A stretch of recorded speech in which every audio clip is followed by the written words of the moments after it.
I'm surprised. I thought Colton Cole was doing really well up there in the absence of Andy Carroll, and yet he brings Shamak in and leaves Cole on the bench. I don't know why he signed Shamak, to be perfectly honest with you. It just seems like he signed him just to get another body in, you know, to boost the squad, to supplement the squad.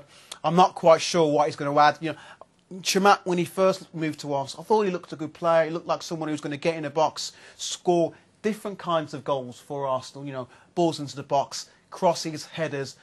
Decent start to his career at Arsenal. Then he just seemed to fall away, you know, 6 months into the season.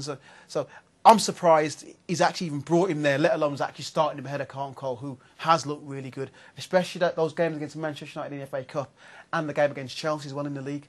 Well, and whenever you think of West Ham, you know that the balls are going to come in from wide areas. We look at Joe Cole, and I mean, he's been invigorated. He's gone back home, if Looks you like. Looks like he's enjoying his football, exactly, doesn't he? yeah. And especially once Cole came on, I see that he started to gamble a little bit more, and he actually got his goal off gambling because Colton Cole gets his header on a cross, keeper saves it, and he just taps he's another it in. one. You know, he's come back home, as we say, back to West Ham. You know, I'm sure Sam's giving him a big arm around his shoulder, say, Joe, you come back here, you enjoy your football. You know, people talk about, you know, Sam Allardyce. He can't get the best out of so-called Mavericks. He's had all sorts of talented players throughout his career. You look at Bolton, you've had Djorkaeff, he's had JJ Okocha, all those sorts of Mavericks, all those sorts of talented players who can get their foot on the ball and do something special. And I think Joe Cole's going to really enjoy his football back at West Ham. We have a look at the tail of the tape, and obviously 13 shots on target for West Ham. So that tells you that straight away that QPR got themselves one up. Maybe got a little bit nervous and thought, the worst case scenario here, we get out with a draw. Corners 2 to West Ham's 12, 63% possession. So, I mean, we're going to speak to QPR fan Ben now, and the first thing you've got to say is, Ben, you can hear me? Yeah, yeah. First, is that point gained? Absolutely. I mean, before the game, I thought a point would be decent, and from the start of the second half onwards, when it became clear that West Ham were piling it on and Rangers we were just defending, you know, it would have been probably unfair if we ended up winning the game. So yeah, I'd call it a point game. Ben, you look at the shape of the QPR team now. It's clear that Harry, Joe Jordan, Kevin Bond and all his coaching staff have really got to work with the shape of that team, and you don't look anywhere near as brisk as you did at the start of the season. No, it's true, we don't. We defended very, very well. Unfortunately, it sort of seems now that the expectation has gone on defence and the team's almost expecting to be able to, see out a game for a 0-0 or a 1-0. That said, he's not completely neglected to play going forward. It does look better than it did under Mark Hughes. We're scoring slightly more goals as well. But yeah, he's certainly turned the defence around. But as I heard you saying, when Ryan Nelson goes, and we're not entirely sure when that's going to be, we may have to do it all over again. That's going to be a massive blow for you when Ryan Nelson goes. But I think the next stage of Harry's, you know, little mini project to get you out of the situation you are is, yes, you look solid. Yes, the midfield looks solid in front of that back four. But it's now being a threat going the other way with the likes of Loic Remy being in the team. Yeah. Remy looked very, very good. I thought he looked a bit tired towards the end. Maybe after about 75 minutes, he didn't have as much in him as you might have expected. Yeah, he's a good player. You can see that. He's hardly played this season in League One. He's been on the bench. He's only scored, I think, one goal this season. So you can't blame him. I think maybe he will just need another game or two to get up to full fitness, as other players have done. And he's already shown what he can do. Ben, what about the, obviously we don't want to get involved in short-termism, but all of a sudden you keep 3 or 4 clean sheets and everyone's saying you're definitely going to stay up. Yeah, the mentality's changed, but you've still got to just take it one at a time. Yeah, my opinion is that staying up, at the time that Redknapp came in, I thought the job probably couldn't be done by then, but if anyone can do it, Harry Redknapp can, and he's already shown he's going to have a good go at it. My personal view is if I'm to enjoy the rest of the season, I can't think about whether we're going to stay up or not, because I'll just be comparing every result with what we need, which is a win every game.